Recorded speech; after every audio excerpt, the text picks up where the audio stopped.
Hey guys, welcome back to the next episode of G&A Podcast. I am your host, Drew along with... Roni. And finally, we can just painfully push back... how badly I wanted to fuck up that intro just so I can re-record this again. Oh my god, I literally had to... I had to do the opening, like, literally 5 times. Like 20 times. Today is just literally not my day. But I hope this is your day, and I hope you're having a wonderful day, because you know what today's a good day for? Anime. Yep. Very specific anime. Very specific anime. Very specific several anime we're following. So let's just start off with, as usual, Kekkai Sensen and Beyond, episode 11, which happens to be my episode of the week. I assume it's your episode of the week. Based on that outburst. I mean, I didn't think too hard about it, but now that you say it, I'm gonna agree. I didn't think of an episode of the week. No, it was a really good episode. It was actually it actually got along with the plot that was set up, I guess, since the intro of the first episode. Yeah, I feel like it's your episode of the week just because it's... plot-driven? Yeah, plot-driven, and, like, the sister's introduced finally. Yeah, I think that's a fair assumption. Although I usually don't like the plotty episodes of this show, because I like it better when it's random. But this one in particular was just kind of like... it was really fun to watch. So the sister was really cute, and then... I don't know. I like the concept of, like, I knew the guy was her fiance was going to be evil, but I guess the way that they approached it was kind of interesting.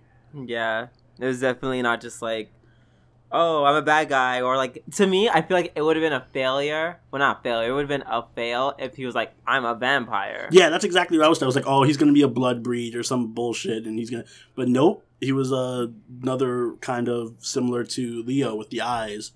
So, and I like the whole angle on it where it's like there's kind of like a hostage situation going on and no one knows about it except Leo. Yep. I feel so bad for him. I feel like he's always in these situations. He is always in these situations. Although I don't know, that extra drama at the end was pretty fun. Of whether he should write the name on the phone or not. Yeah, and they're like, hey, Leo, you should write the name. And he's like, man, I really shouldn't give away, like... what my ability to do something, because he's right there. Maybe I'm thinking too hard about it, but I really felt like that was a very Death Note like scene. Like it was screaming. Yeah, no. It totally was. We're like, there's so much drama from happening, and though in real time nothing's happening. Yeah, like, like, they're just standing there holding the pen. He's like, I gotta write a name, but I can't let L see me write the name. So I don't know. I just love that. His sister was like really super. I like his sister's eyes. Yeah, they're actually very beautiful. They are. Like, they look like little galaxies. It looks like a solar system. Yeah, like reflected in her eyes. Plus, she was very like. I was expecting her to be more like chill and like stereotypical, but she's actually pretty. I don't know. She's like pretty eccentric and outgoing. Yeah, going for a blind girl. A blind girl in a wheelchair. Oh, she's definitely no Nanali, that's for sure. I literally was about to say that. I will take her over Nanali any day as my preferred blind, wheelchair-bound sister. That's awesome. You know, now that you think about it, this is a show with a protagonist who has special eyes and a wheelchair-bound sister who's blind. Dun, dun, dun. And that's literally where the similarities end. Oh, Kekkai Sensen and Beyond confirmed for Code Geass Season 3. Oh, wait, don't they also have like a weird version of vampires in that show? Or am I thinking of Kakuami Valvrave? You're thinking of Valvrave. Unless you want to do like a crossover between Code Geass and Valvrave. They both have nuts. I don't know, it's also very similar. They are very similar. Well, they're both Sunrise. They're both the same company. So it's like, I don't know. Maybe they can do a giant-ass crossover. Maybe that would be the plot for R3. Fucking Valvrave vampires show up. And then they team up with Leo and his sister. Except, just kidding, because I'm pretty sure most, if not all, the vampires die at the end of the anime. Of what, Valvrave? Yeah. Spoilers for Valvrave.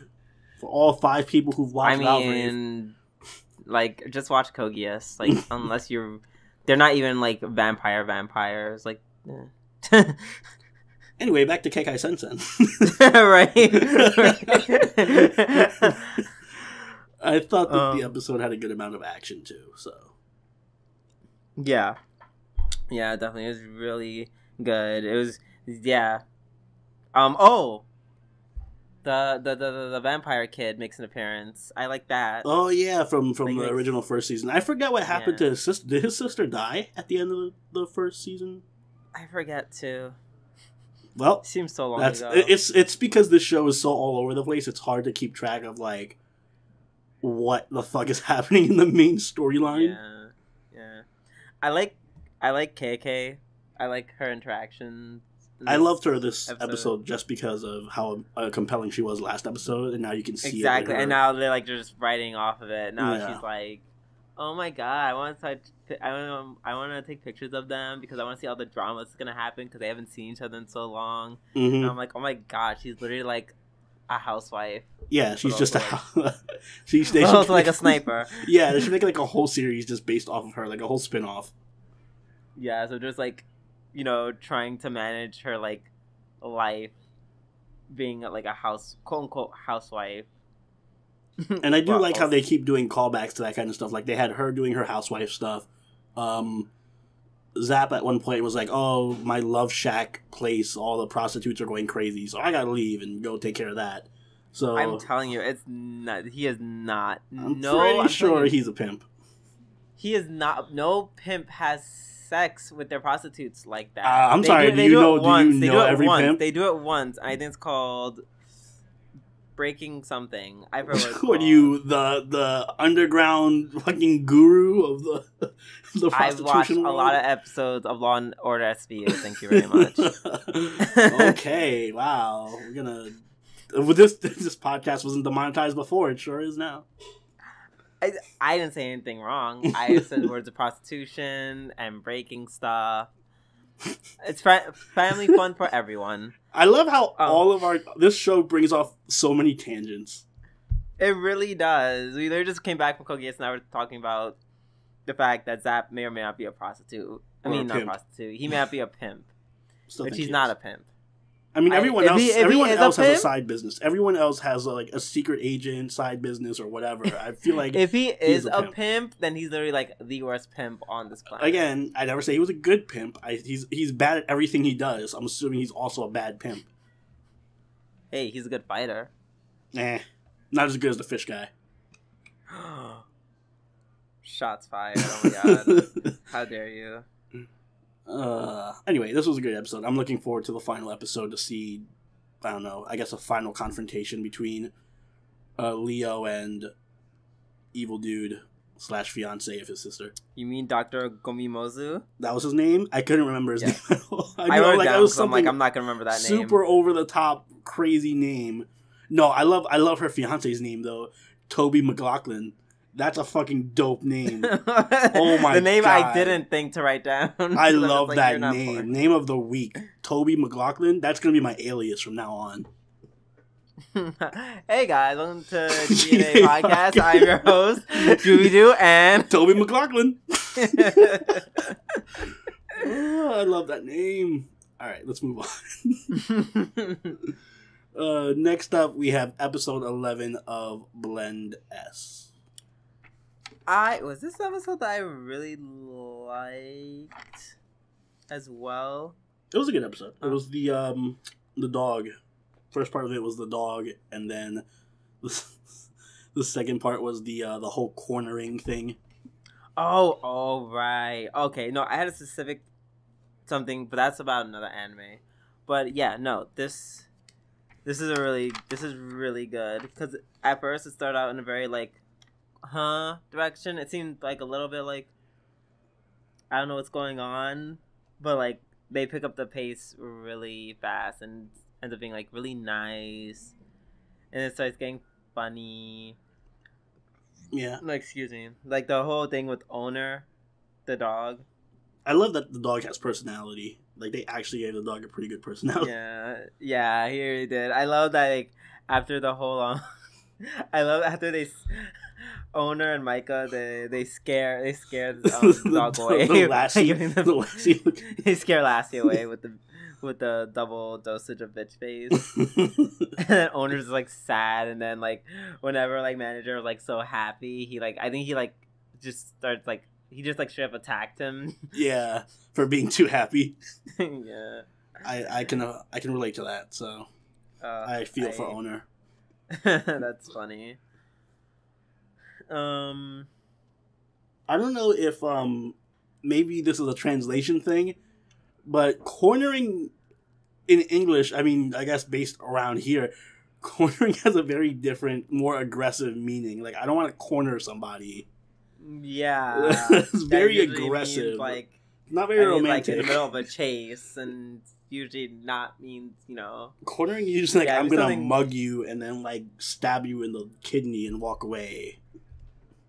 Yeah. Like, cornered is like, you have no escape. way to escape. I guess you can kind of make that into a romantic thing. Yeah. Oh. First of all, I feel for Kaho, and you should too, when Akuzuki said such a hurtful thing. Oh yeah, no, I was like, about how the her fuck game dare data. you? Like, he was like, oh, it's just a game. It was Yeah, start over from the beginning and all the data. I'm like, even I was shocked. Like, I was like, how dare you? Yeah, like, can you like, imagine someone like my Shadowverse data was deleted and then they were just like, let's start over again. I'm like, I literally think if my Fate Grand Order data was deleted and then like Chris or Rich or somebody came up to me and said that shit to me, I would go to jail for homicide. So I get that. Especially coming from him, who's also like a nerd, he should understand, you know, the importance of data and losing it in the game. Yes, absolutely. I felt really bad for her, but then I really like I love how it resolved itself, where she finds out that he made like a parfait for her, and then in a twist of irony, he ends up acting all towards her. Which is usually her thing with the customers. And I'm just like, oh, that's really cute. Yeah. A lot of good play on, like, characters in the show. Like, where they take traits from certain characters and then the other characters, like the whole Owner Micah thing. He had the scary face. Akazuki's being a tsundere. I don't know. They do that a lot. It's kind of interesting. Yeah, and it works well. Yeah, it does. I always say that this show is consistently, like, it doesn't always make me laugh out loud like crazy, like something like you know, sometimes Kekkai Sensen does and stuff. By the way, going back to Kekkai Sensen real quick, the opening scene was fucking hilarious, where she told him that she was getting married. Oh my god! And yes, and he literally goes nuts, and he ends up like destroying the cafe. Yeah. See, like, Blendness doesn't have those kind of moments that often, but it is consistently like heartwarming and gets a chuckle from me, and it's like, oh, that's cute and nice. Yeah. So I like that consistency. I love how the manager literally catches, like, I'm skipping to the next part where Hidari. First of all, I love how Hidari was like, oh, I didn't ask for permission to alter my outfit. I just did it because fuck it. Why the fuck wouldn't I? Exactly. And then when they fall, the manager catches them. Literally, one of the best pregnant pauses ever in an anime. Like, when he catches them, he like opens the door, he's like, closes the door. Literally, I counted it for 10 seconds. He comes back. And then he comes back. Yeah, no, there's a lot of good scenes in this show. It's gonna end next week, though. Yeah. I also love the line from Akizuki when he was trying to like encourage the manager. He was like, oh, he literally says everything about you is shit, but at least you're handsome. Yeah, at least you're good looking. This fucking response. You're right. I am good looking.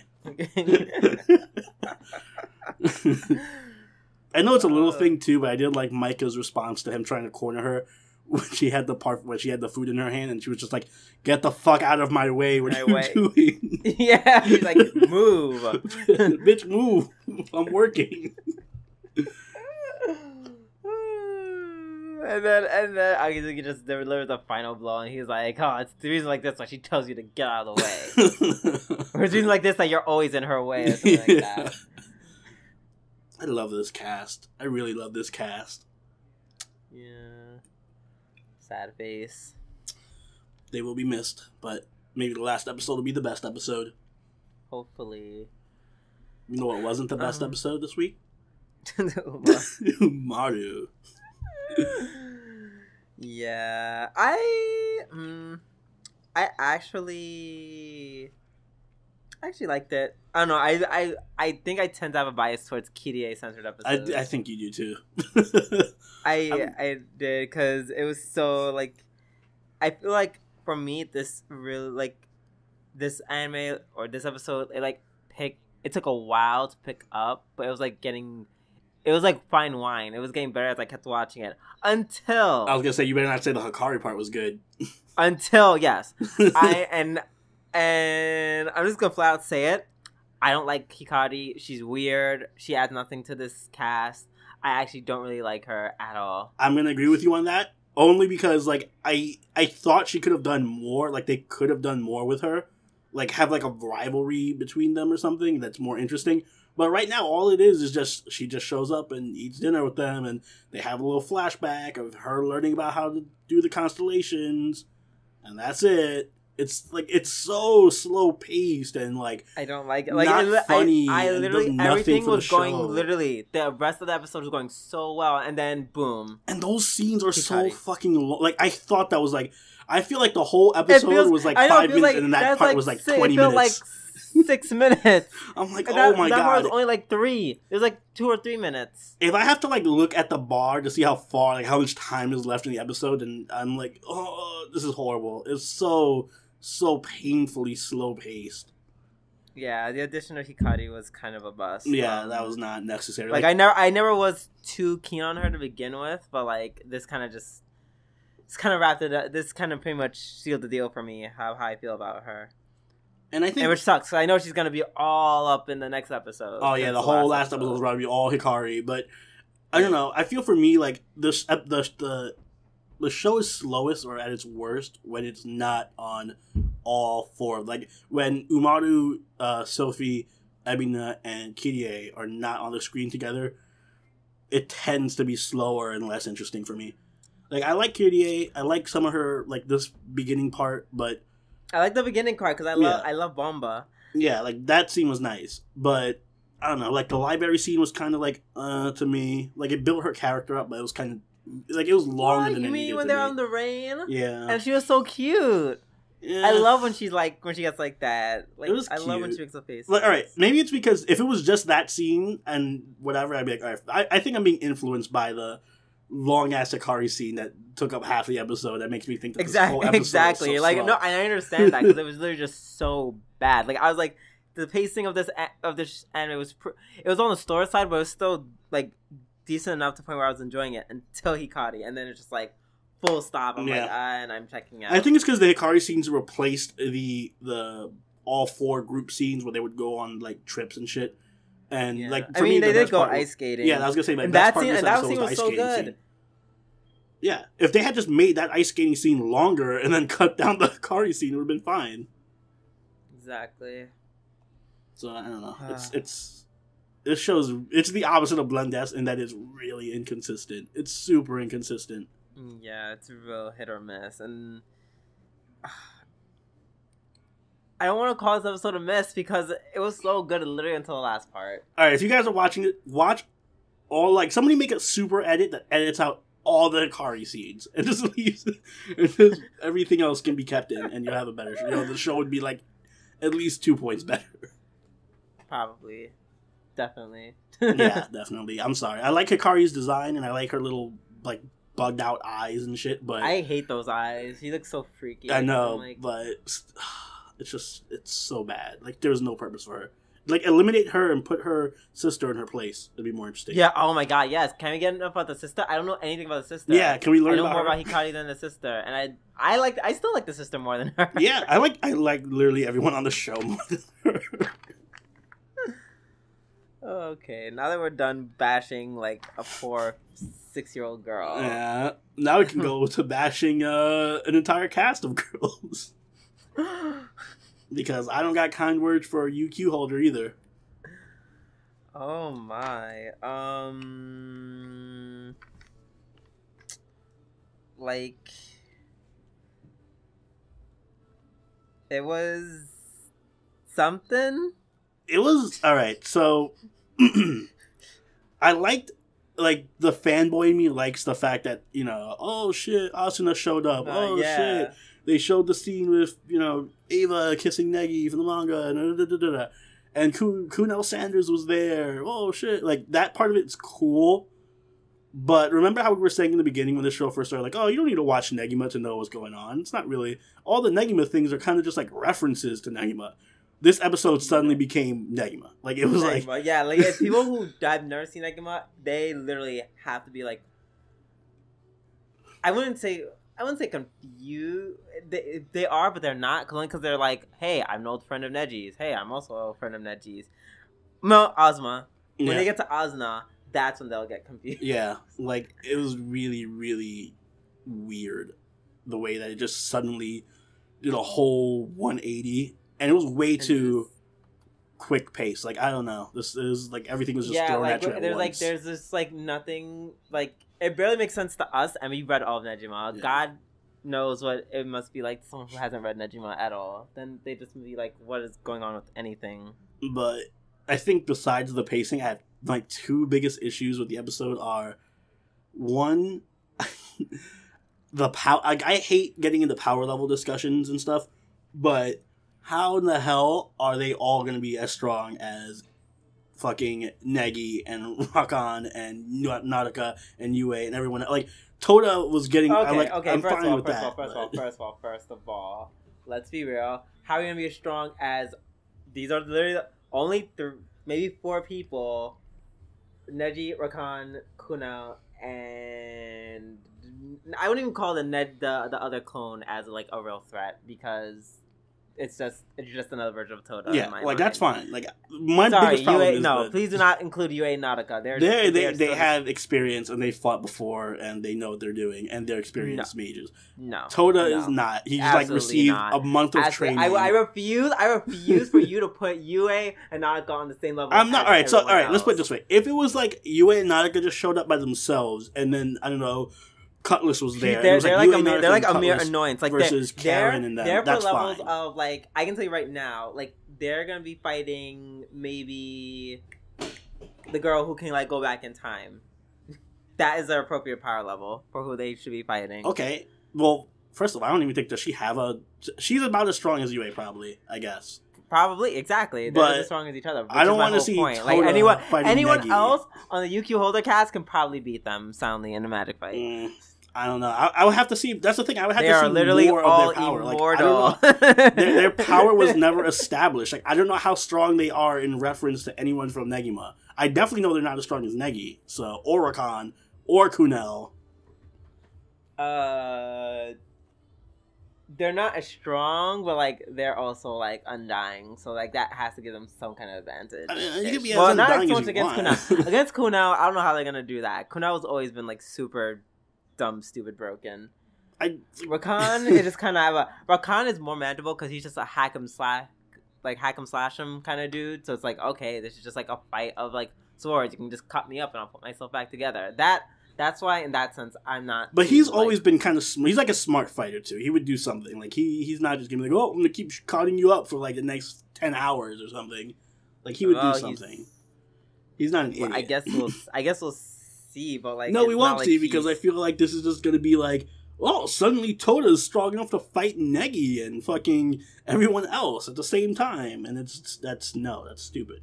Which makes me think that obviously they cut like a shit ton of content to get to this point, where in the manga it was probably like arcs upon arcs upon arcs where you get to see them level up and fucking get stronger and fight and learn new moves and shit. And they just kind of, fuck all that. Yeah, we definitely... God, I don't want to go back to reading manga. It's like if, I don't know, Bleach cut out, like, Ichigo became a fucking, I don't know, Shinigami, and they're like, alright, let's cut out all the fucking arcs in between him becoming a Shinigami and him fighting Aizen. Go. And he just has a mask. And he just has a mask and a bankai, and like... Why is it a small sword? Why does he look all weird? What the fuck is going on? Because they have a mask on. Yeah. So that whole power dynamic is stupid. And the other thing I think is stupid is, I don't know, I don't like what they did with Ava. I feel like she's not... that kind of girl? Like yeah, like in Negima she was OP and kind of like domineering and badass and in control. And then 10% of the time she was kind of ditzy and clumsy and cute. Now she feels like 90% of the time she's ditzy and clumsy and cute. And maybe she can fight a bit sometimes. Under the right circumstances. When she isn't love-stricken. I don't know. I just feel like they kind of like completely shit on her character and her power. Oh, well, I think she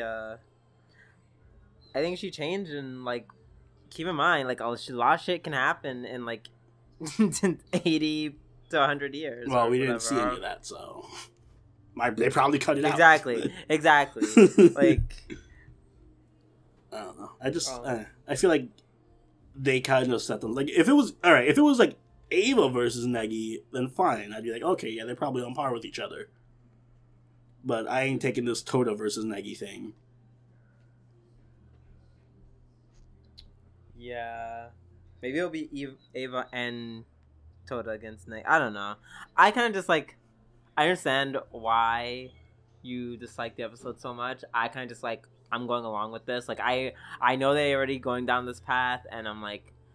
I'm not gonna try... Like, to me, I'm going to treat it as just a normal day episode of Negima, which I think is its whole problem. They're trying to treat this moment like an episode of Negima, but it's not like an episode of Negima.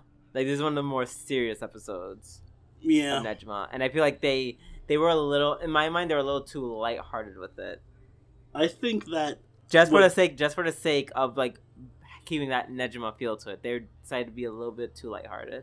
I think that their approach to how they did this anime was wrong to begin with. Like, they were trying to do like a Naruto, like, you can't cram 100 and whatever many chapters that UQ Holder is into 12 episodes. That's insanity. If they had done it kind of like what Hero Academia does, where it's like, alright, 12 episodes, first season, it'll cover up to, the first 2 arcs or something.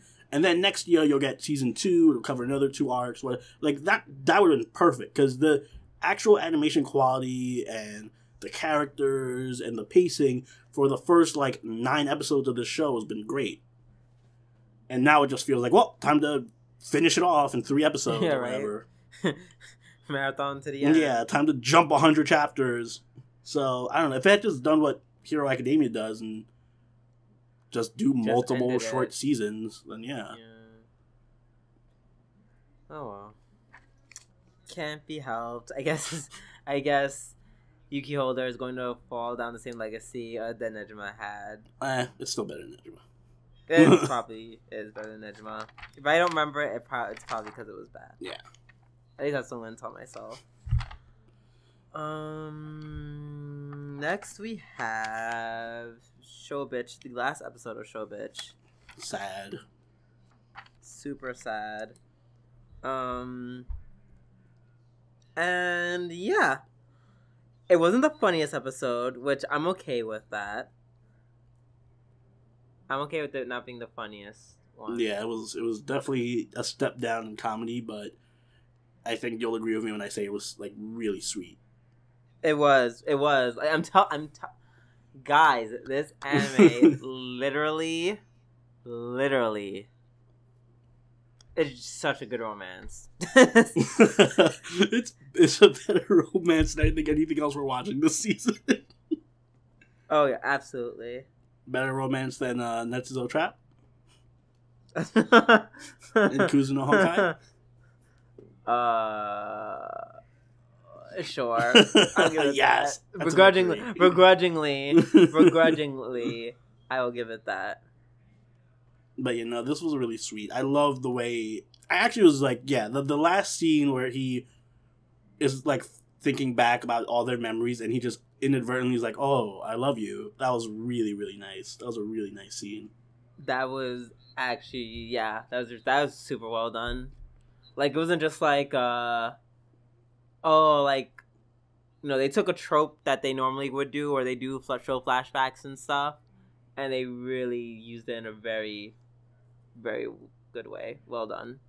Yeah, and you can kind of see that their relationship has grown. Plus, she was able to also be like, "I love you too," which is something you don't really get in much anime. Yeah. So it was interesting to see that part. I love that they brought back Sakicho. I forget her real name, but Oh, you mean the sister's friend? yeah, sister's friend. Yeah. Like, I didn't know that was her working at the ice cream place. I didn't know that was her. I didn't know she worked at an ice cream place. That ice cream store scene was really funny. She was a cute character. I'm glad they brought her back. The one scene that the what's her name? The girl with the bangs, the stalker voyeur girl. Shit. I also called her stalker girl. Well, the one scene she had was super. Sao. That was funnier one. What? Which one? Where she was drooling in her sleep. Oh yeah. Like, oh god, the wet dream. The wet dream. Yikes. Yeah. So we said this wasn't the funnier ones, but it still had some. It had its moments. It had some really good moments. That was a good one. And I always like all the horror interactions just because I like that type of comedy. So they weren't the funniest, but I don't know. And it was funny because it wasn't like. I felt bad when they were like, "Oh, do you want the mega cup?" And she's like, "Yeah." She just dies inside. That was so funny. I'm telling you, Haru's like my low key favorite character. But yeah, no, everything was. I enjoyed the episode. It was a good ending episode because it wasn't overly serious, but it wasn't. It wasn't. It was like the good mixture between comedy and seriousness. Yeah, it was a happy medium. Yeah, it was like you can tell this was the final episode, but at the same time, it didn't like hit you over the head with like this has to be a serious final episode because it's the final episode. Yeah. Oh, I also like.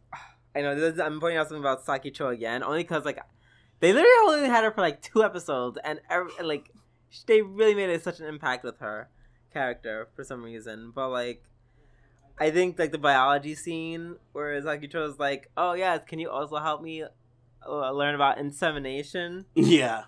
Even though it was like all like horribly like, I don't know, it was horribly out of context, and I don't know, it was funny. It just reminded me of Silveroni and the dildo joke. The dildo. Wow, jokes. why are you bringing this up? Oh please, as if anyone forgot. People will forget if you stop mentioning it. I'm just saying, out of context, it's like she said she wants to learn about insemination. You know, it sounded like you wanted dildos. Okay. Or you like dildos, but you don't. For anyone curious about this conversation, refer to our FGO Christmas. I think that was part 1 of our Christmas stream. It's lots of great quotes in that one. But yeah, Hoshikawa, of course, the gay character, being there, just doing him. The 2 ice cream pops. Oh my god, Kosaka getting the ice cream dick, and she spills some on herself, and they're like, "Oh, you need tissue," and she's like, "Wait, this is perfect." Yeah. Oh, and then Shinozaki comes in, and he just wants a normal ice cream, and she just like falls apart. Yeah, no, it was. I'm so sad. I hope this. Well, they say they teased an OVA at the end So I'm guessing this is getting an OVA, but I really want this to get a second season. Yeah, it's not going to, but yeah. I wish it does, though. Only 10 episodes. Yeah. We need more. We need more. This is really good. Either that or come out with yet another episode, another season set of Kayaku Indomo. I feel like they are, but I don't know if I was just streaming that or not. I was probably just streaming that. You probably were just streaming that. I'll take either. All right. But that being said, final score. All right, we have to do a final score for this. Oh yep. Man, you go first on this one. I give it an 8.5, and I at first, like, in my mind, my base for a good anime always at an 8, no less than an 8. Well, we have totally different scales for good anime. And it gives +5 for a great fucking cast. And then it gets -5 because the beginning was, like, a little too slow. Like, I don't want to have to wait till episode 3 or 4 for it to like, die of laughter. Yeah. And then it gets 0.5 again because the fact that it did romance so well despite being a comedy. All right, so my scale works in that 5 is an average anime. I didn't say average. I said 8 is a good anime. All right, 8's a good anime. So for me, I'd say 7 is a good anime. And I think that this was a good anime, and it does get the extra credit for being, on top of being a really good comedy, it did do a good job of romance. So I'm gonna give it a 7.5. Yeah, it's pretty much the same metric, pretty much the same score if you convert it, because you are a good at your 8's a good anime, and then you give it +5.5, and 7's a good anime. Yeah, I feel like you just copied off of me. Maybe. Copycat. Maybe. You as a copycat, because I was like saying no, but that's like the only thing I could think of that I mean, if you want me to go in depth. Whatever. But it was a good comedy. At this point, I think you're just trying to follow tradition where I become like the Paula Abdul and give like the higher scores. Oh, what am I? Am I the the Simon Cowell? You're definitely Randy. You're not Simon Cowell. I won't give you that. Okay. I guess so. I guess I'm the Randy of this. Yeah, just say dog a lot. Yo, dog, I think it's 7.5. You got a stellar cast. Good romance. Yeah. Got a good head on your shoulders. Oh my god. Sign you up for the next American Idol judge tryouts. Alright, well, you know what I will be a Simon Cowell for? Yes, I'm ready. Ousama Game, episode 11.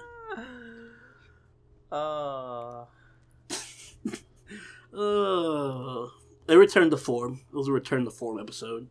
We had one episode of it being normal, being trying to pass as like a normal horror anime, and then it suddenly became back to craziness, back to normal craziness.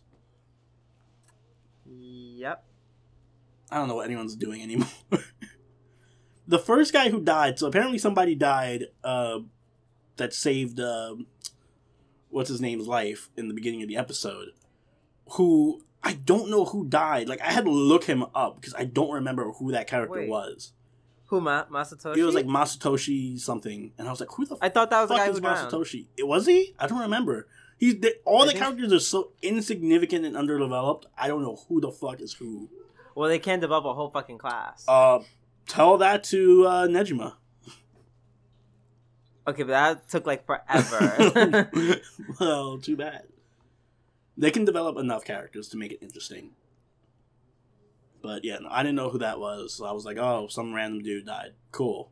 No, it's the guy with the concussion who like drowned. Might as well just wear. Everyone in the show besides like the main 3 should just be wearing red shirts because they're all just fodder to die. Like it's not even hiding that or anything. It's just like you're all gonna die except the main 3 people. Now you said red shirts. They're all gonna die. Also, I don't understand why Natsuko's just being a bitch at this point. Because she's just like, fuck it. Fuck it, everyone's gonna die.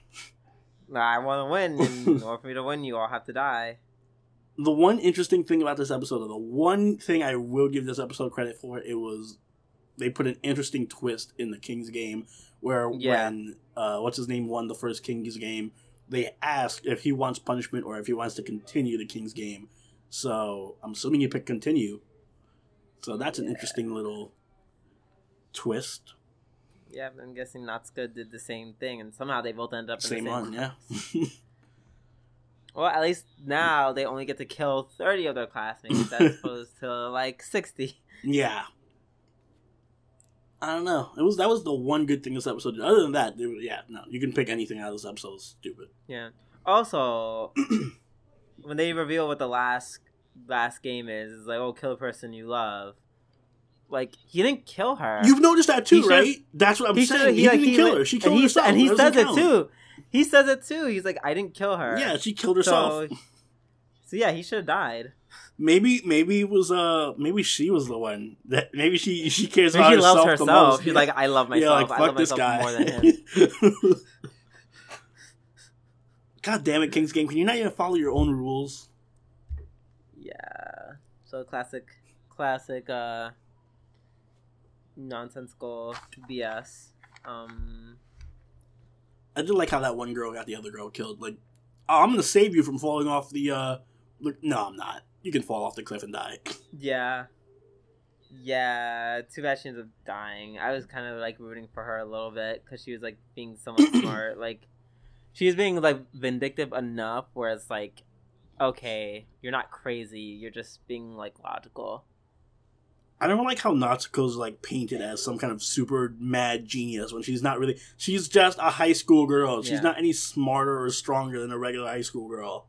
Why is she like able to break this dude's fucking leg in one stomp? And I mean, I don't think it was just one stomp per se. I think it was plenty of stomp. They're like, let's not just play out a whole scene where we break his leg. Oh wow, is that too graphic?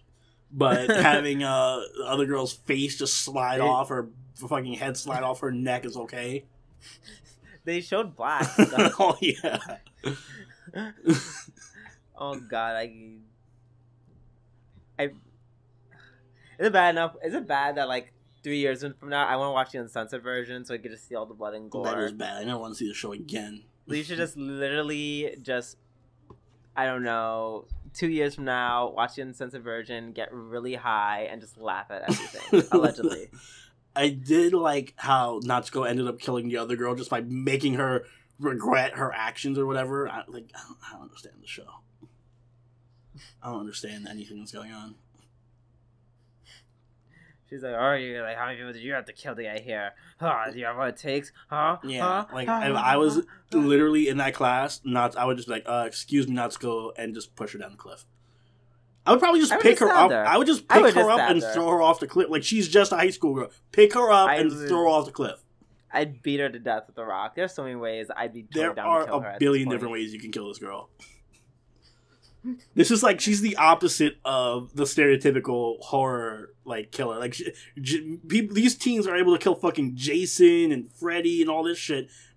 No one can kill this little high school girl. She should be in the fucking all-star lineup of horror movie monsters. Right. She convinces Jason versus Jason, and she convinces Jason to turn on Freddy. Yeah. And she's like, I'm gonna win this King's Game. Oh god. Fuck this show. I love this show. Alright, can we move on to a good show now? Yeah, let's go. Alright. Fate Apocrypha episode 23. I think this is another reason why I was just so sad when I called Silver Anita to start things. I just finished watching this. So did I. What are your thoughts on this episode? It's good because it makes me fucking sad. It was such a good scene. Like, I can't even be mad that Mordra's dead because that was such a good scene. She's not, quote unquote, dead. She's dead. Quote unquote dead. There's no quote unquote. She's dead. She didn't die. She kind of just like she went let away. herself die. Suicide is still death. She just let herself like. Letting yourself die is still death. I wouldn't say letting herself die. I don't know. In my mind, she just like kind of just ceased to exist. Like, You mean like she died? no, like ceased to exist. Like, as in she like, I don't know, was like removed herself from like history. I don't know if she removed herself from history. I'm just sure that she just didn't that's have what a that's what I master. feel like when like heroes who like don't end up dying, like, and their masters die. They're just like, oh well, I don't have enough magic to be here anymore. So Yeah, so I'm just gonna dip. she just left. Yeah, so she left the battlefield, but in my mind, that's not dying. I mean, if you want to get technical, none of them die, because even if they did get killed, they were just going to be resummoned again in another Grail War. Yeah.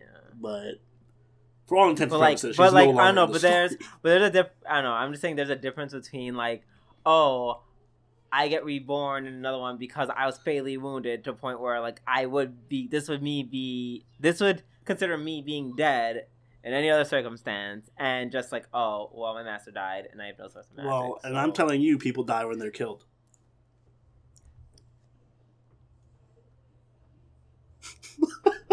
How dare you? I want How to use dare that you? quote so badly. How dare you? How dare you?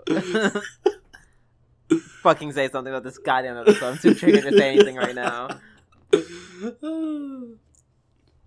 But no. She alright, fine. For all intents and purposes, she's not in the tournament anymore.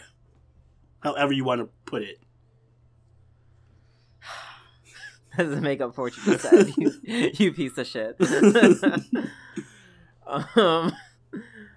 But yeah, like, I feel like, I don't know, they always have such good conversations. I didn't realize that their conversation at the beginning was going to be their death flag.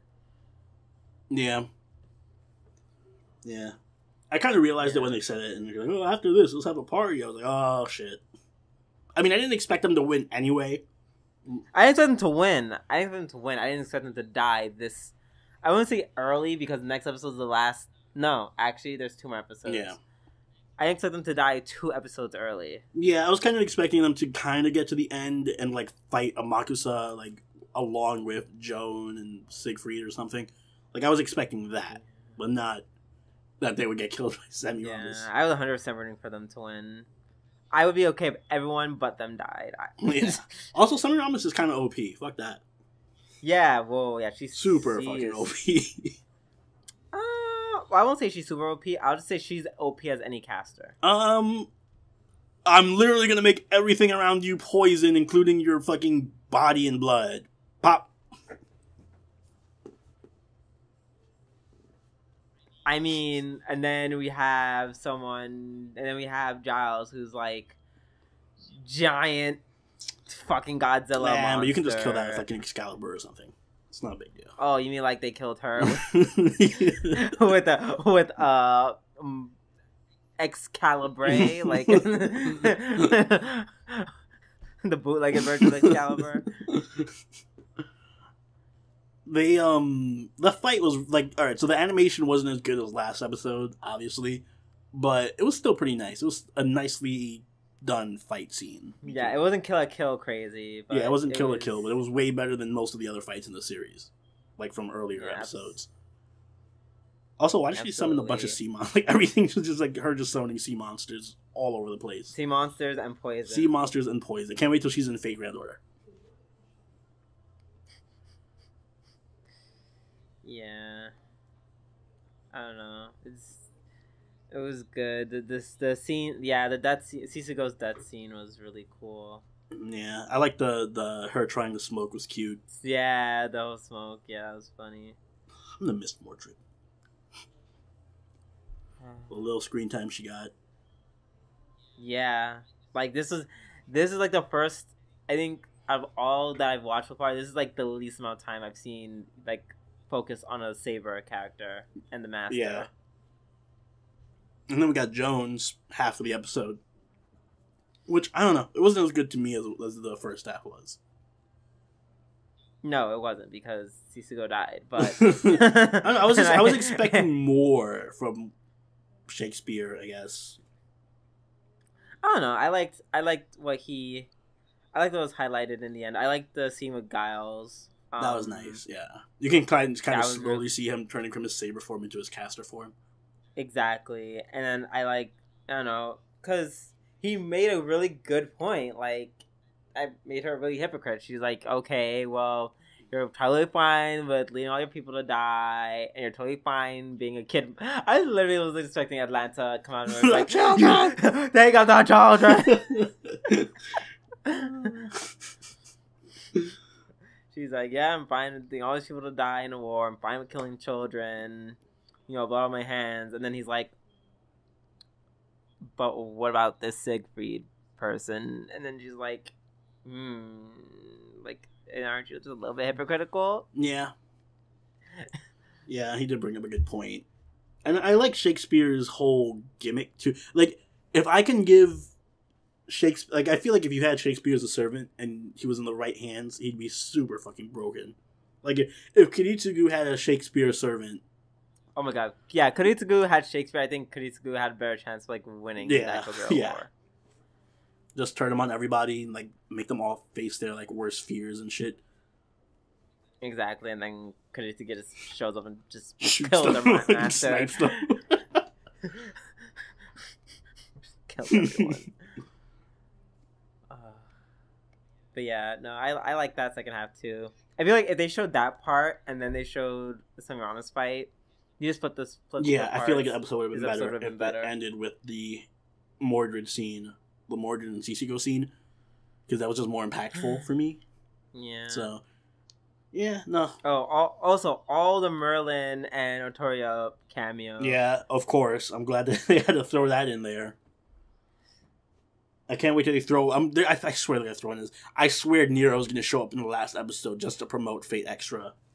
They're gonna be like, Umu. Yeah. Lucky Joan is gonna be like, I'm summoning Nero to help me in the grill.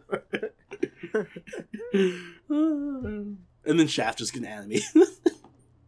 Animate that episode. No, but it was a good episode. Not better than last week's, but it was still good. And I love the Mordred scene. Yeah, it was good. It was good. I'm just thinking, I was like, it's so funny, because, like, you remember how you were like, oh, this end's gonna go super bad and super cliche way, and then ended up being incredible? Remember when I wanted an army of vampires to be the focus of that? I wasn't trying to, I didn't specify I wanted to hit it anything. before you did. I knew I'm gonna shoot myself before you shoot me. Well done. I'm taking the ammo from you. Any bullets. I still stand by that, by the way. I still would like to see. But I'm just going to say that this part was still, I don't know, it was better than I was expecting it to be. The second half. Yes, I agree.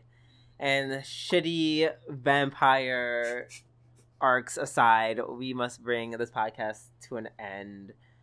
It was fun. I am tired. So, Ronnie, do you have any last words for us? I'm just going to point out we do have a list of contributors on the screen right now, so if you do want to be a contributor, please consider donating to us on Patreon. We have a bunch of awesome perks as well that you can take advantage of. Yes, please find it in your heart if you want to, or don't. Either way, we're just thankful that you are watching our content. And with that being said, we're gonna head on out. If you enjoyed this video, by all means, like, comment, subscribe, join our Twitter. Twitter Not is yet. lit. Soon. I said I was tired. Anyways, join our Discord. That's super lit. And yeah, like Sabroni said, if you want to go above and beyond, by all means, join us on Patreon. And help support us. But with that being said, we're gonna get out of here. This has been G&A Reviews. My name is Drooby-Doo. This is Sabroni. And we are out of this bitch. Later. Bye.